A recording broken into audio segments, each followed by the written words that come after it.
Module 3, Section 3, still dealing with hand tools. Now we're dealing with cutting and shaping tools. Remember to hit the subscribe button and the notifications bell. Thank you for clicking the link. Enjoy the lesson. Module 3, Section 3, Cutting and Shaping Tools. The objective: identify and explain how to use various types of cutting and shaping tools. Explain how to use hand saws.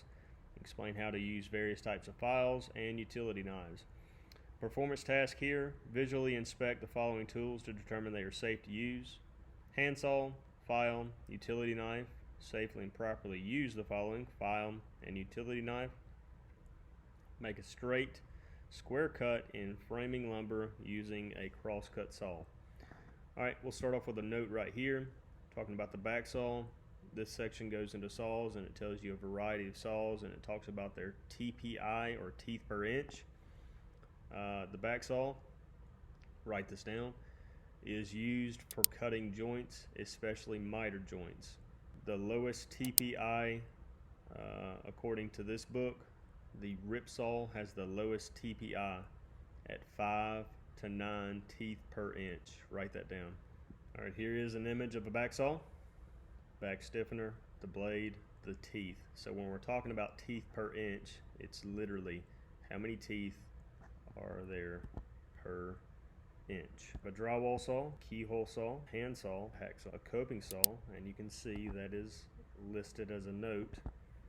It's going to be an identification note. So what I want you to do, look up using a search engine to find other coping saws and just be able to identify what a coping saw looks like. Alright, this goes into the procedure of cutting, and you will have to do this, so you can take a moment and review this, but when we're in class we're gonna do this together, and this will be a performance task that you will have to pass. Files and utility knives. Files and rasp are used to cut, smooth, or shape metal and wood parts. A variety of files are shown in figure 40 there below. Alright, this goes into a little bit more detail of the file. Alright, I see a couple of notes. A utility knife is used to cut a variety of materials, including roofing, felt, fiberglass or asphalt shingles, vinyl, linoleum floor tiles, fiberboard, and gypsum board. For increased safety, some utility knives have a self-retracting blade, meaning that when you're cutting, you're holding your thumb in place, and when you're done with cutting, you release your thumb, and it has a mechanism inside, typically a spring, and that automatically self-retracts the blade to prevent you or others from getting injured.